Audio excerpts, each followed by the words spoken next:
HERC. HERC is the new health agency with dictatorial powers. They can do almost anything, and anything they can't do, the new C-293 bill will let them do. And it's pretty wild, like down to removing animal proteins and replacing them with plant proteins, because that's more healthful and less of a risk for spreading viruses and things. I'm not kidding. I wish that I was. Confidence vote fails in the House, as I said, and the Liberals do a tone-deaf touchdown dance because of their confidence vote that they survived. And it's funny because it's been 8 days that the House of Commons has been back in session, and I haven't heard one whisper of Chinese traitors in the House, haven't heard one whisper of anybody trying to get to the bottom of that, heard carbon tax election, et cetera, et cetera, et cetera, but nobody's really interested in getting to the bottom of the CSIS leaks from years back now. It's very concerning, if you ask me. Anyway, lots to get to. Let's get to it. First, we have to start with the confidence vote. Here we go. Breaking, says Dan. The NDP and the Bloc Québécois have defeated our non-confidence motion and voted to keep Justin Trudeau in power. Trudeau stays in power. Singh gets his pension. The separatists hold Canada hostage.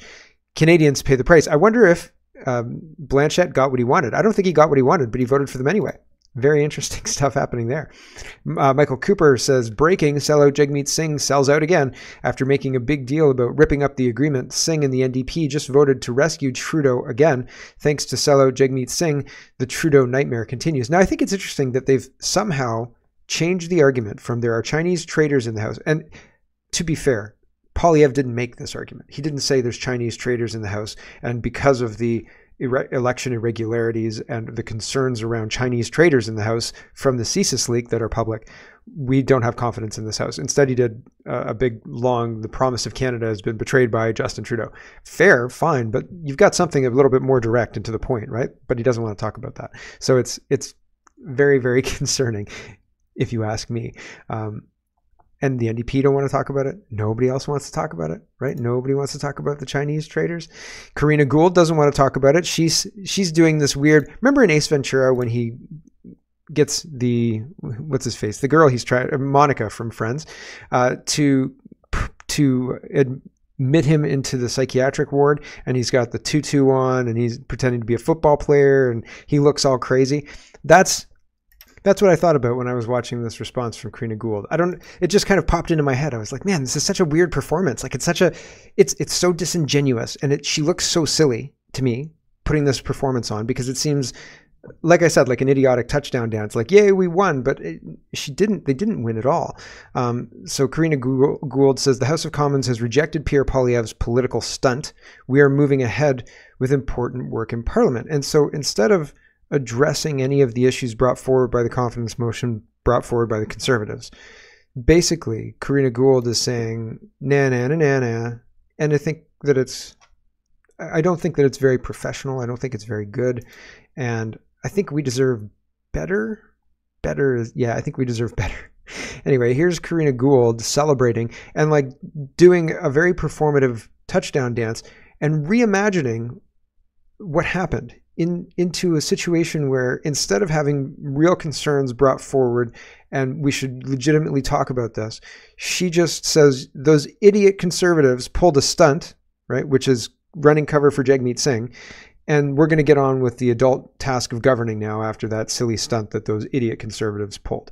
And I don't think that it's serious. I don't think that it takes into account what people actually think.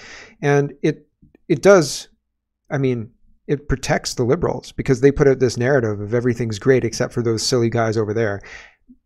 It's false though, right? And everybody knows it's false except maybe these guys, but to me, they look dumb. Here we go. So I thought it might be helpful for Canadians to understand what happened in the House of Commons today, because there's been a lot in the media. So in a normal parliamentary session, there are things called opposition days. It's an opportunity for the opposition to bring forward ideas, to debate programs, to debate, what we're doing as a government or what we should be doing for the future of this country. What the Conservatives chose to do today was pull a political stunt, because it's about them for the Conservative Party of Canada, and it's not about Canadians. But what we actually saw is that the House of Commons voted non-confidence in the leader of the Conservative Party of Canada and their silly political games. What we saw is that there are 3 parties in the House of Commons the Liberals, the NDP, and the Bloc Québécois that are there to work for Canadians. I think she means to say China. They're there to work for China. I think she just misspoke there.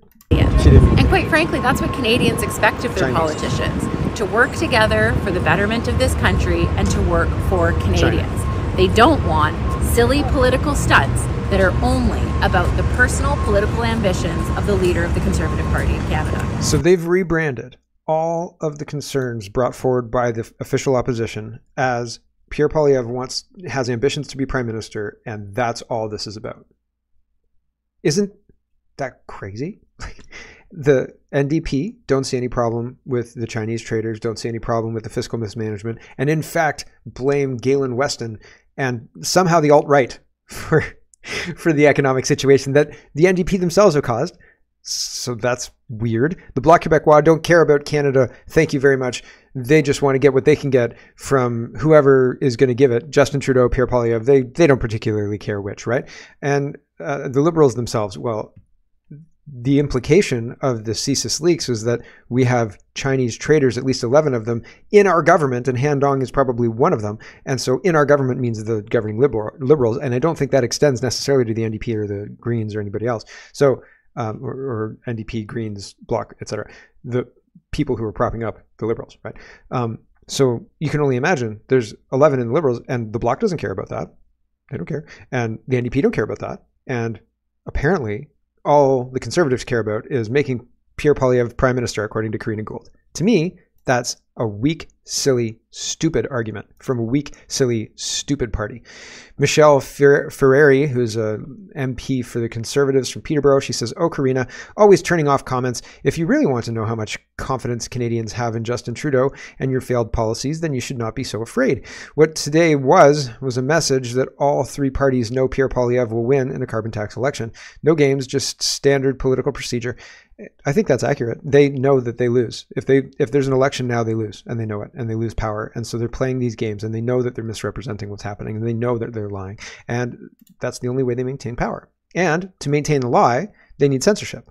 The only way they win is if they are able to implement censorship. But it seems like strange to allow House of Commons that's been infiltrated by Chinese, at least 11 Chinese traders, right, at some level. And everybody kind of acknowledges that. That was in the CSIS leak, right? I don't think I'm making that up. They shouldn't be passing censorship laws of any kind, period, regardless of how dangerous it is if we don't have them. We seem to have survived pretty long without them, and it seems okay. So the censorship laws seem like new, just like the Chinese traders seem kind of new, right? And maybe we should deal with that rather than censor everybody, because censorship is the only way they win, as I said. Bradshaw says, "Who is going to tell Karina Gould that her party only survived because they have demands to meet? It's not a win. It just shows how desperate their party is to give in to those demands. Singh and Blanchette proved they don't have Canadians' interests first. They only have theirs." So projection, they're accusing Poilievre of having naked ambition and just wants to be prime minister, putting himself before Canadians, where they themselves are protecting their power, putting themselves before their obligations, their elected office, and Canadians, right? So like, it's very, very interesting. It's bad, but it's very interesting. E says, "Every day the Liberals claim to work hard for the people, but turn off their comments or block them to not hear from the people they serve. This is an indicator of a dictatorship regime." Now, if I would wave a magic wand and I was the premier, I would make it illegal in Ontario to block comments, period. I would say that's against the law for any elected official or any person in a position of power, CEOs even, to block. Let's see. Is that infringing on speech? If you represent a company, right? Like, I don't know about your personal Twitter. If your personal Twitter blocks people, then I don't think the state should have any kind of say in that kind of thing.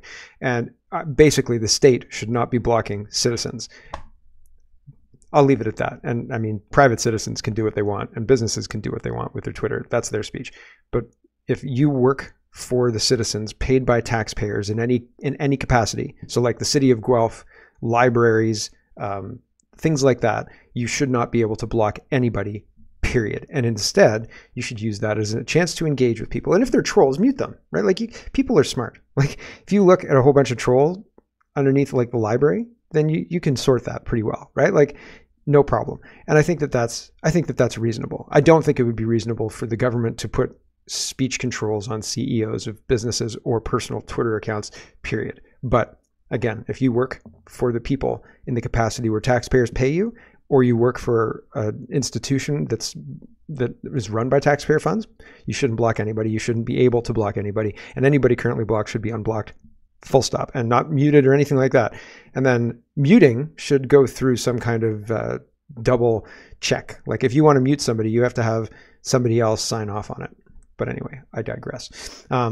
Moving on. Maybe not much. Unacceptable Canadian girl says the RCMP will seek out, arrest, and freeze the bank accounts of citizens that donated to the Freedom Convoy, but they'll look the other way when 11 MPs commit treason. Yeah, nothing to see here. We don't need to have a discussion about it, says Speaker Fergus. Concerned Canadian says, this was on September 25th, so this is yesterday. Speaker Fergus rules against debate on 11 parliamentary traitors, says it's not the most pressing House issue. He overruled a debate on the 11 alleged to be complicit by wittingly cooperating with foreign agents. Why? This is a serious national security issue, but the speaker doesn't care. So that's interesting. And it's frustrating as well that he's got that mute button and he uses it a lot. Mute, mute, mute. He doesn't want anybody to hear sound bites from the House of Commons. Very concerning. Andy Lee is responding to Tim. Tim says, holy smoke. Victoria residents voicing concerns over the Dowler Place consumption site were assured that Solid, the operator, conducts criminal record checks on staff. Then we learned Solid's ED has a record for trafficking, was considered violent, and is now using a new name. That's concerning, right? Like that's not so good. And people are being led to believe that there's all these checks in place when really criminals are running things. Safe injection site, eh? It's super good for all my druggy friends here that I make money from. Andy Lee says, behold Canada, a wondrous land of progressive policies where a former wanted criminal is put in charge of a drug consumption site. The NDP can't be gone soon enough.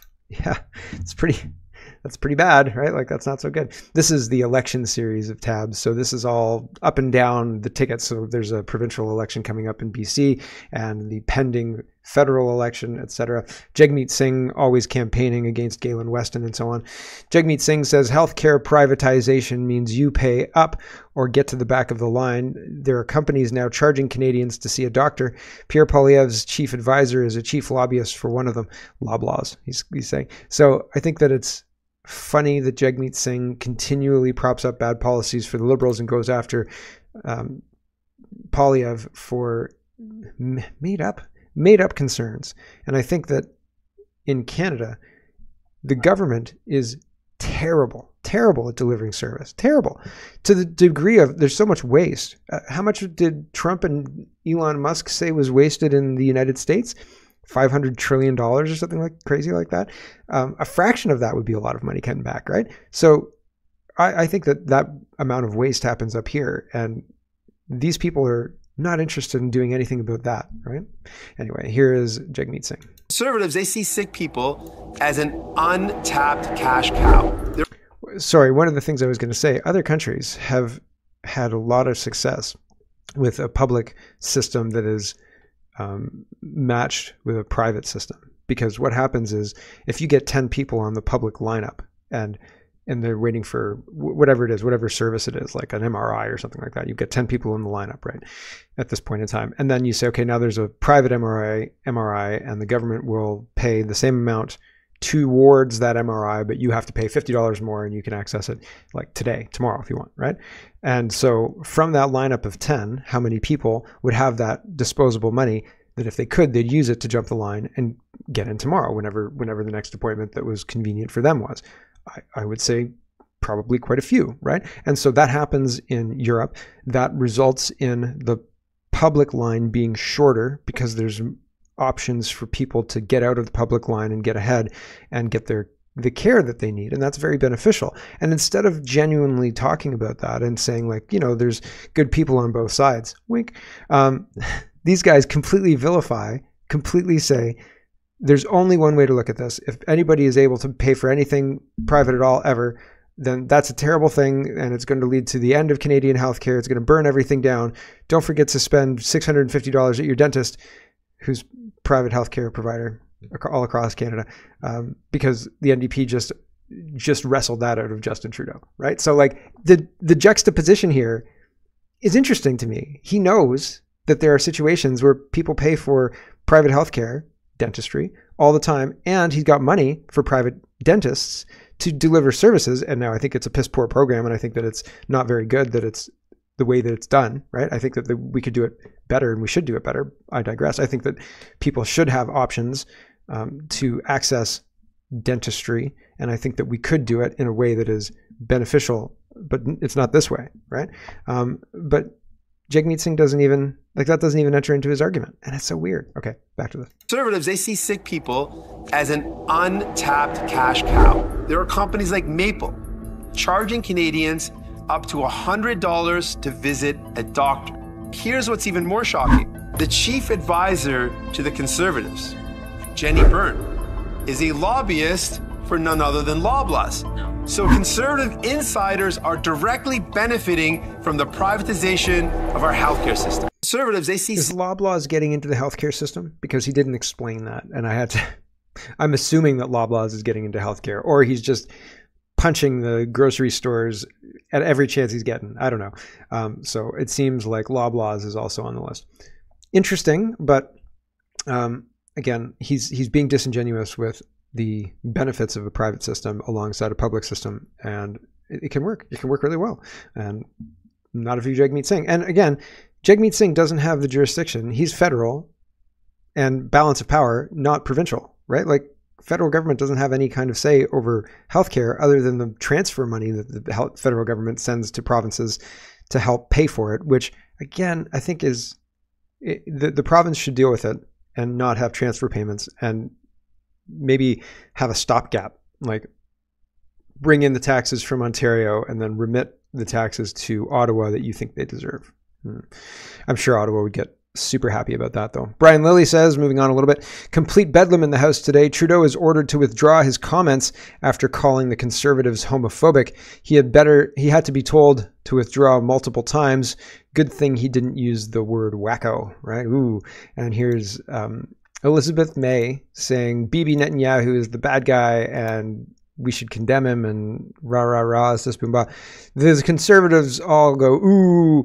Bibi Netanyahu is not popular in Israel right now at all. People are marching against him. They don't like him. They didn't want him in, and then October 7th happened. But before October 7th, if you look it up, there were mass protests against Bibi Netanyahu being the leader of Israel for all sorts of different reasons. People did not want him. They don't like him. They want a different leader. He lost an election and then was back again, right? He lost an election and then he won an election. Anyway, regardless of all of that, this is interesting just generally. And I don't like the idea. Canada doesn't have influence in Israel.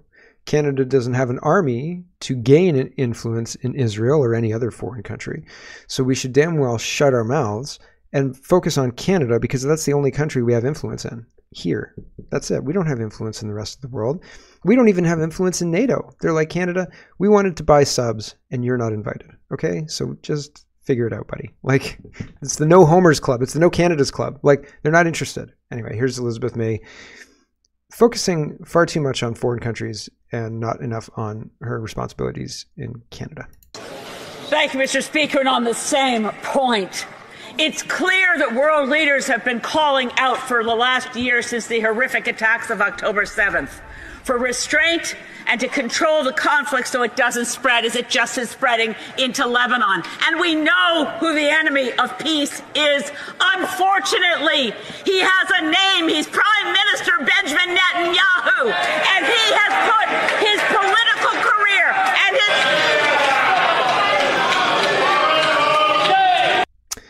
Crazy town, right? And you can watch the whole thing.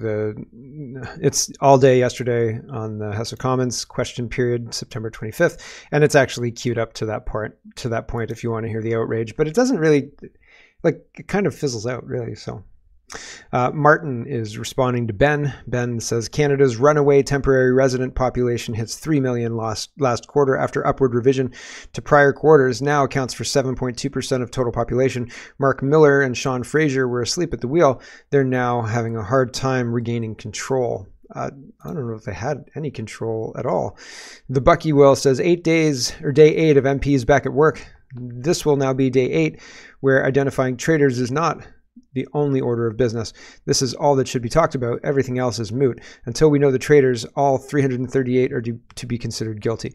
So I don't know how you grind government to a halt at this point to talk about this, but however you can do that, you should do that. Everybody who can. But at this point in time, the government is going to go ahead and behave as if everything is just fine, hunky-dory, and nothing to see here, because that's all. I don't think that the government is a government like we think it is. Like, we elect people and they go and do our bidding, and you know, they go and do what we want them to do, right? That's what's supposed to happen. I think that the government is actually a control mechanism that buys time for the robbers to continue robbing from us. And they figured out how to rob our productivity, and now they're figuring out how to rob our productivity even more. Although I don't understand destroying everything. Like, if you're an overlord, I heard a guy talking about, if this is the How Stuff Works podcast, I think, Stuff You Should Know, I think it is. And the two guys are kind of funny. They're like, you know, they laugh and they joke around, and it's a fine podcast. I used to listen to it years ago. And the one guy was saying, I like very high-end foods. Like, I like to go to, you know, rich weddings and have like their really, really rich food. And the other guy was like, nah, that's not my thing. I don't like that at all. He's like, the gourmet food of our civilization is like fast food. You don't get that in, like, McRib. You can't get a McRib in like medieval England. You can't get a McRib at any other point in history. Like, a McRib is the supply chains are so freaking crazy that if you want like a fresh McRib or lobster or McLobster or whatever, you can get the craziest things at the fast food. And he's like, and even just your regular everyday fast food, he's like $5 for, this was back when it was, right?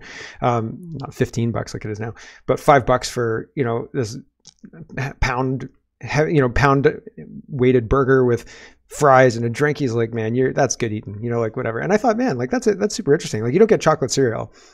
The way that our society works now produces chocolate cereal, but like a society that works optimally, nobody's making chocolate cereal, man. Nobody's making fructose. I mean, maybe, but it's not, maybe because I like chocolate cereal. So maybe an ideal utopian society is making chocolate cereal, but like, I don't think so. Like, if everything's hyper local and you're growing most of your food and you make it from like raw ingredients and things like that, the scale just doesn't exist for the, right? So anyway, I digress. I've gone far off of my path, and we've got to get back. The Chinese traders in the government are being ignored, and nobody seems to care. And I wonder why. I'm sure Mark Carney will figure it out when he takes over the Liberal Party. This joke would have landed better if I had stayed on the rhythm. Anyway, Andy Lee says, Mark Carney and Trudeau both serve the same country, and it is not Canada. And this is a picture of Mark Carney and Xi Jinping, right? The leader of China. And Margaret says, this is an important insight into Mark Carney as an economic advisor and potential Liberal candidate. Parliament voted unanimously to call it a Uyghur genocide, and Mark Carney declined to do so. This likely rests on his meeting with Xi Jinping months ago as part of an American business delegation. So there you go. He is, Mark Carney is very, very China friendly, and so that'll be interesting to see how all of that plays out. Food prices and the carbon tax. How does that all work? Well, in the House of Commons, they discussed it today. And yes, there is an impact, and it's being hidden, obfuscated. And here's a bit of back and forth. It's about a minute, worthwhile. Here we go. Well, the carbon tax is costing Canadian farmers almost $1 billion a year. It has continued to go up year after year. But that's only what we're seeing in direct costs. They're also seeing higher costs on fertilizer, on fuel, on feed, on every input that they're putting into their farm operation, on machinery, on employment. All of these things are seeing their prices go up. On trucking, we've just heard, as a result of the Canadian Trucking Association has said that the impact of the carbon tax is having on their industry alone is $4 billion by 2030. I had Bison Trucking, not a huge trucking company, but a fairly substantial trucking company in Western Canada. One of their owners is a constituent. Bison Trucking paid $7.8 million in carbon taxes last year. That's one trucking company. They're halfway through this year, and they're already paid $4.5 million in carbon taxes. So when their year end is done, they're going to be paying close to $10 million in carbon taxes. That is just one trucking company, and they are passing those costs onto the consumer. So yes, It is very difficult to square the circle that the Liberals say that the carbon tax has no impact on food prices. Give me a break. Of course it does. Of course it does. Of course it does. At every level it raises the price. It's unbelievable, right? And so in response to that increased price and increased pressure, a lot of the provinces, Alberta's passed legislation to remove tax on heating bills. In Manitoba, they're doing the same thing. Wab Canoe is extending the gas tax holiday for another 3 months, so you can keep saving money every time you fill up. Mo in Saskatchewan, same thing, right? So there's all sorts of people who are doing things. Dan McTeague doing things to counter the price increase that the carbon tax increase represents. And Dan McTeague is responding to WAB, and he says, wait until that has to resort to restoring the gas tax out of fiscal necessity, unless the province has alternative revenue streams. It doesn't. They should. Like, why is the province so damn broke all the time? Taxing is a poor revenue stream. Like, it's good because it's very reliable, but everybody overspends. Everybody overspends. And so the overspending, the fiscal knowledge and fiscal restraint should be hallmarks of our government. But the hallmarks of our government are irresponsible spending, and it's really, really disheartening. In addition to the carbon tax impacting the price of food, Police on Guard for Thee highlights this. We should all be paying attention to Bill C-293, Canada's Pandemic Prevention and Preparedness Act, currently in its third reading in the Senate. There is much at stake with this glaringly vague language in this bill. Here are just a few of the reasons to be concerned. The section requiring a review of the previous pandemic response was removed. The Minister of Health is to be granted near autocratic powers to deal directly with international organizations and set standards regarding public health response, commercial regulations, and surveillance without the need for parliamentary approval or oversight. It also includes allowances for mandatory medical treatments and the ability to expropriate property with additional power offered as appropriate without further clarification. There is nothing addressing the obvious potential for adverse reactions nor discussion regarding the rights and freedoms that will be denied. There is nothing speaking to the use of specifically fraudulent diagnostic tests or absurdly ineffective PPE. Under the One Health system, integrating human, animal, plant, and ecosystem health, there is potential for expansive environmental regulations to be implemented under the umbrella of pandemic prevention. It sets out to establish interlinking surveillance systems for infectious diseases within Canada and internationally, to include the World Health Organization, United Nations Environment Program, the Food and Agriculture Organization, and the World Organization for Animal Health. The potential for privacy violations, misuse, or widespread monitoring is not discussed. There is no language to promote accountability or transparency despite its title. It does not define the term pandemic. There's no inclusion for public input. This is a dangerous piece of legislation, and we should all be speaking up before it's too late. To quote the article linked below, no other bill represents a clear threat to Canada and the rule of law, given the complete absence of definitions of terms coupled with its comprehensive overreach into every aspect of life. To read the bill, go here, and so you can read there. I said, I will not comply, because no, I'm not going to do what you tell me, period. Because what you tell me, regardless of it maybe being illegal or maybe being legal to the letter of we passed legislation to this order that you must take this vaccine, I don't care. No, I'm not doing it. No, trolling people. Arif Varini is getting in on, there was a press conference yesterday and it was very concerning. Hold on. Here it is. It sounds a bit benign, but this is safetyism on steroids. Here we go. The safety of all Canadians is our utmost priority. With the new Canada Community Security Program, we're making it easier for communities in need of support to access that support when they need it most, so they can live without fear. The safety. I have a feeling this has more to do with the longer piece I saw yesterday, and I can't find it. I'm going to see if I can find it. Give me a second. Aha, I found it. It was Dacey's Media. It was Dacey. Here we go. This is 3 minutes. We'll play. Oh, I don't know the most important 3-minute part of this yet. I'll just start playing it. I've got to make a note. Here we go. All Canadians deserve to be safe and to feel safe, regardless of where they live, work, gather, or pray. As Public Safety Minister, ensuring that this is the case is obviously my #1 focus. And I know my colleagues gathered with us here today are equally invested in this important work. Over the last year, we have listened to communities most impacted by hate crimes and what we as a government could do to help them better protect themselves and their institutions. The program will also have a new name. From here onwards, it will be called the Canada Community Security Program. In addition, I'm pleased to announce that on October 1st, we will launch a new call for proposals for organizations, and we invite all eligible organizations to apply. Here are a few of the changes we've made to make the Canada Community Security Program function better and meet the needs of the communities we've heard from over the last number of months. Firstly, we've made the program more flexible and the application process easier. After consultations with members of several at-risk communities, it was clear that changes were needed so that support could be delivered in a more timely and a more efficient manner. Our government recognizes that communities may need to access funding throughout the year, and that need may not line up perfectly with a call for proposals. That's why we'll also now accept applications throughout the year on an ongoing and continuous basis.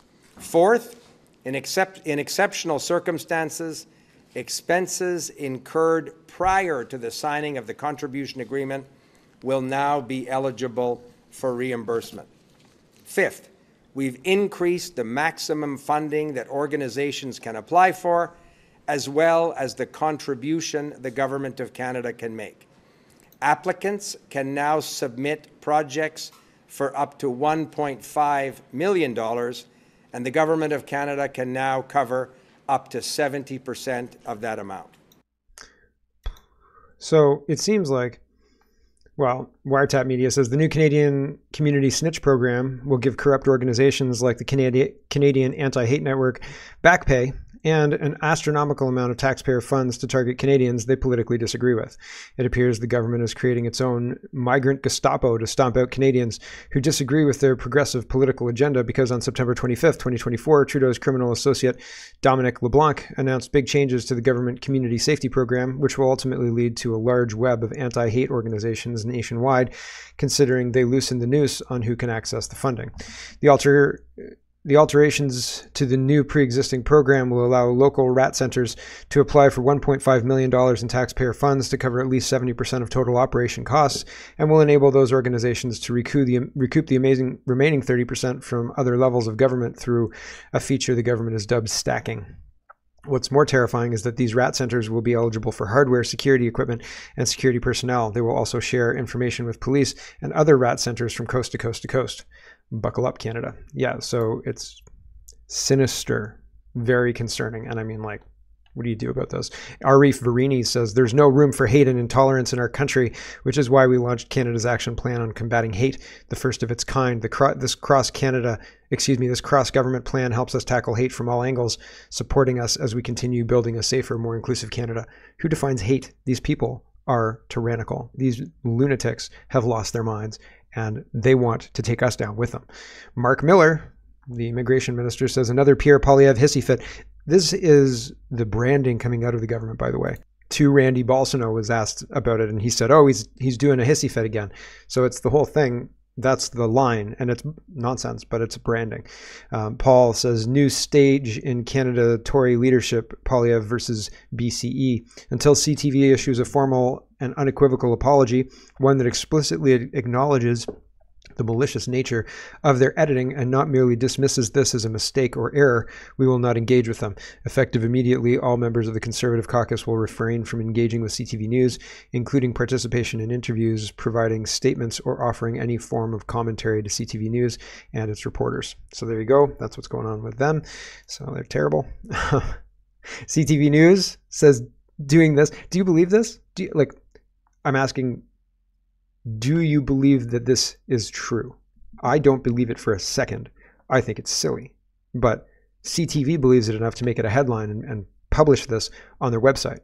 In a industry where reputation is everything, CTV destroyed their reputation with Pierre Poilievre. Poilievre's going after them. And the government is trying to run cover for CTV because CTV is a government paid asset at this point in time.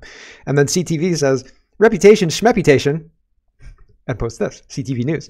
Doing this, hugging yourself for 20 seconds a day can relieve stress and anxiety. Oh, yeah? Nope. If you're sitting there hugging yourself, that's a concerning thing. You shouldn't be doing that. Go get a regular hug from another person. You know, I'm sure there are people out there who would want to hug you, but hugging yourself for 20 seconds a day, 20 seconds a day? Nothing at all. Look at this granny deadlifting. Good job, granny. I hurt my back. I used to deadlift. And now on deadlift day, I look at my deadlift thing and I'm like, maybe I'll not do that right now. And it was my fault. It was definitely my fault. I twisted wrong on like when I was putting it down. See, now I deadlift on Wednesdays. So now I'm going to try and deadlift on Wednesday. But I've not been deadlifting for a long time because I tweaked my back and I've been very shy about it. So, but this is the right way to deadlift. She's doing a good job. I mean, I think mostly your back could be more straight. Anyway, regardless, it's very hugging yourself. No. Regular workouts. Yes. Go for a walk. That'll do it. More than 20 seconds. That'll do a world of good for you. Put on a podcast, maybe mine. Greg says, I'm surprised and disappointed that no one seems to care that the United Nations was talking about a global digital currency this week. You know, Canada stopped trying to bring in their digital currency. So I think we're just going to be transitioned directly to I said before, maybe we're already on the digital currency and just don't know it yet. They've made the change and we're not aware, but they'll tell us after we've been using it for years type deal, yep. Right. Catherine Austin Fitz says pay cash. Yeah, it's probably a good idea. Right. But at this point in time, there are places that just put up signs and say, no cash. Sorry, we're not going to accept cash anymore. Crazy town, man. But now, maybe I was wrong, and we're not on the digital currency, and the UN is going to bring in the world digital currency for everybody. You're welcome, says the United Nations. Hello, everyone. Thanks very much for watching. This is just a short version of a longer show. If you'd like to get the whole show, you can go over to CanadaPoly.com and sign up for a subscription. Just look in the drop-down tab for Shop and Donate and look for subscriptions, and you'll get immediate access to the full show. Love to see you. Thanks for watching, everybody. Have a wonderful, wonderful